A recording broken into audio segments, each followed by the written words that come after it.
Welcome to NBC News. This is latest news for you. After winning back a slim, one-seat majority in Washington State Senate earlier this month, Democrats knew exactly what piece of legislation they'd take up first. Climate change is a priority for next year's legislative session, as are immigration and women's reproductive rights, all necessary to counter President Donald Trump's conservative agenda, State Senator Sharon Nelson said. But all of that will fall in line behind the Washington State Voting Rights Act, their version of the Federal Voting Rights Act that Democratic lawmakers have tried and failed to enact several years running.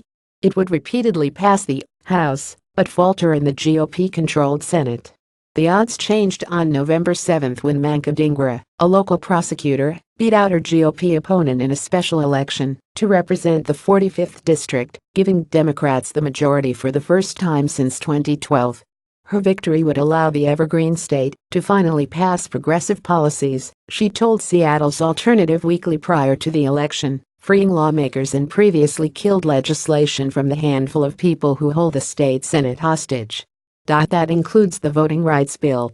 It would do away with the state's at-large voting system in local elections, which Democrats say dilutes the voting power of minorities and denies them a chance to elect a representative of their own if evidence of vote dilution and racially polarized voting is found.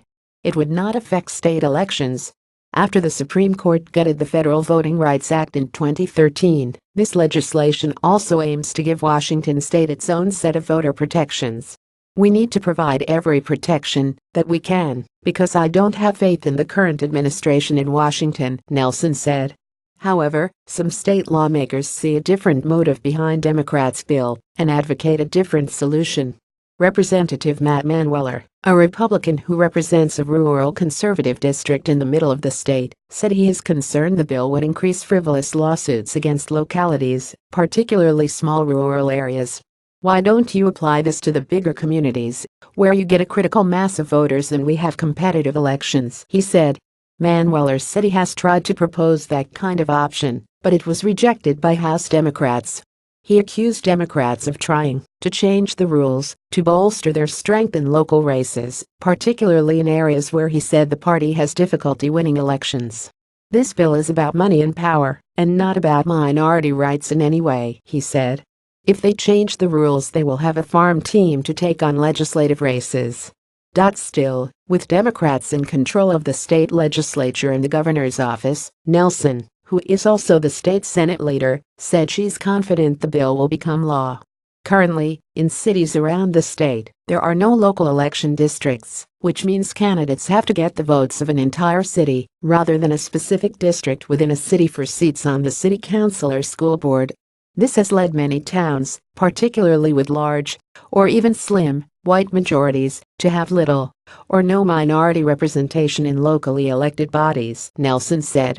In too many jurisdictions, if someone chooses to run, they are likely to lose because of the color of their skin or their surname, said Rich Stoltz, the executive director of the Seattle-based immigrant rights group One America.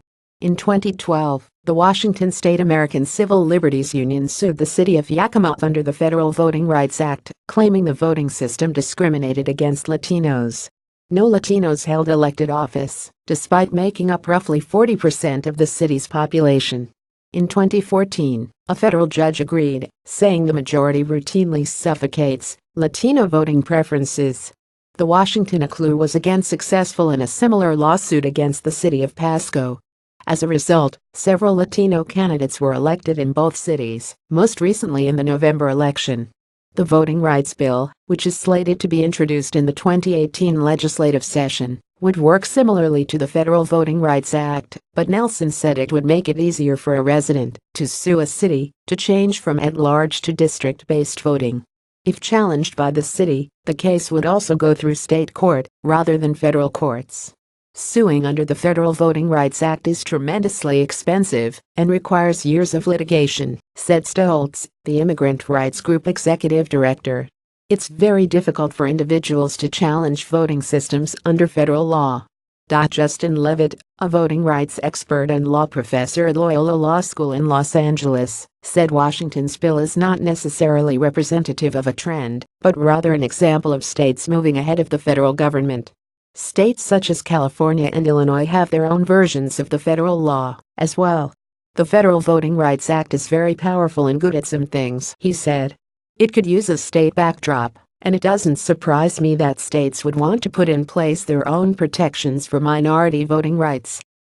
November 24, 2017, 4:20 p.m., an earlier version of this article misidentified a Washington state senator. Her name is Sharon Nelson, not Susan Nelson.